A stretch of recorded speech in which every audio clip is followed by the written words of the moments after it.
Hello, this is Kyle. So this was the one that they promised us would be a much darker tone and a radical departure for Doctor Who from what had gone before. Now, forgive me if I'm a little bit cautious in my expectations, because usually when they say things like this, it all makes good publicity, but in reality it doesn't actually mean anything at all. But, let's just keep an open mind as I review the first 3 episodes of Series 8.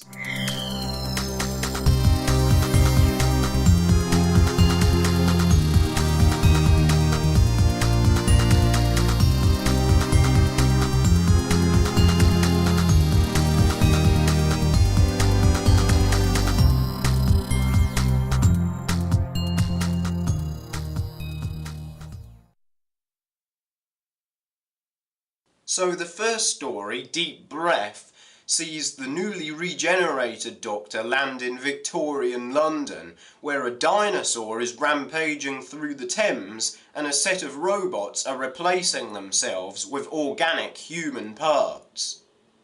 It also featured these guys. Now, a lot of people have complained about Strax's jokes getting old, which is true, but I don't think that's really the main problem here. When we were first introduced to Vastra, Jenny and Strax, they had met the Doctor off-screen, which added depth to the Doctor's universe because it implies that there is something beyond the 45 minutes shown on a Saturday evening. But the irony is, now they have made 4 separate appearances, not counting minisodes, it has got to the point where the Doctor's universe contracts slightly every time he meets them.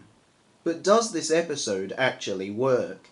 Some elements of it definitely do. The scene in the restaurant I found particularly creepy, but other times it feels like Moffat's just throwing the stuff in at random. Like a giant dinosaur in London. Why? Just because it's awesome. But writing doesn't work like that. There has to be a reason. That dinosaur really contributes nothing to the story other than a joke about the Doctor flirting and picking up women. The inclusion of the monster from the girl in the fireplace didn't seem to add anything either, although at least they did something original with the concept by using ideas such as the skin balloon. Now, obviously, all eyes were on Capaldi, with this being his first episode as the Doctor, and I think he actually did a fantastic job. The character was given some memorable lines, such as the "I'm Scottish, I can complain about things," and Capaldi's expression after the half-faced man dies, or is killed, whichever, is just wonderful. However, at times it feels like the writers haven't quite decided on his identity yet, but I guess that's only to be expected at this stage. As for the Matt Smith cameo at the end, part of me is saying it's massively overindulgent, but at the same time I'm just glad the audience is being actively encouraged to accept the new Doctor, unlike when Russell T Davies did everything he could to make us hate the new Doctor, when it was Matt Smith with lines like "some new man goes sauntering away and I don't want to go." So yes, I gave this story 3 stars out of 5.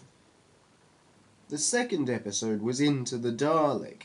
Now okay, miniaturization has been done before so many times, but not to go inside a Dalek.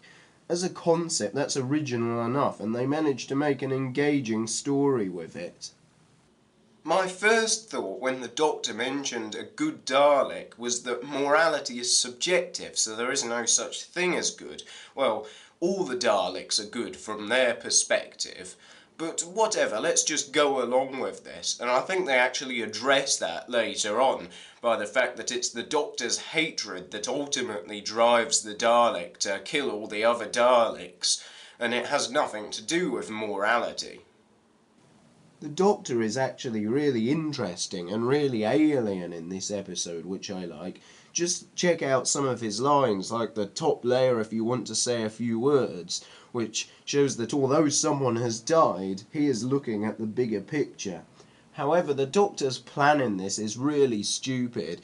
Seriously, if you have a Dalek that's not killing people because it's broken, and then you go inside and fix the Dalek, what do you expect is going to happen?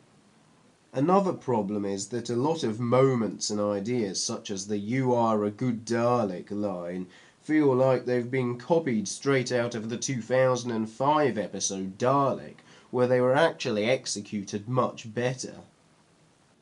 The one thing that makes me maybe more sympathetic to Into the Dalek than I would otherwise be is that at least they made the Daleks into a legitimate threat by having them actually kill people. Now that may seem quite obvious really, it's the Daleks after all, but after Asylum of the Daleks it's actually really quite a relief to see the Daleks made into this threat again. Also, where are the new paradigm Daleks?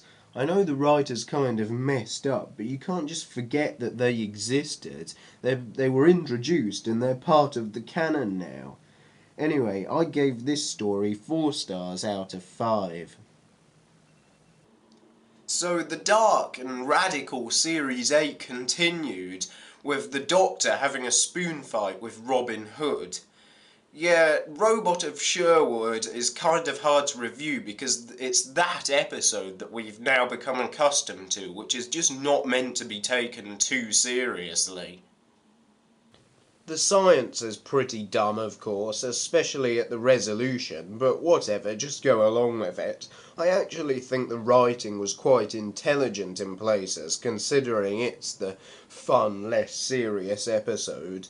The Doctor hates the idea that a hero might exist, and my interpretation was that this is because he hates the fact that other people see him as a hero, yet at the same time he's also just a little bit jealous of someone else coming and being a hero in front of Clara and stealing his thunder in a way, but that might just be me reading too much into it.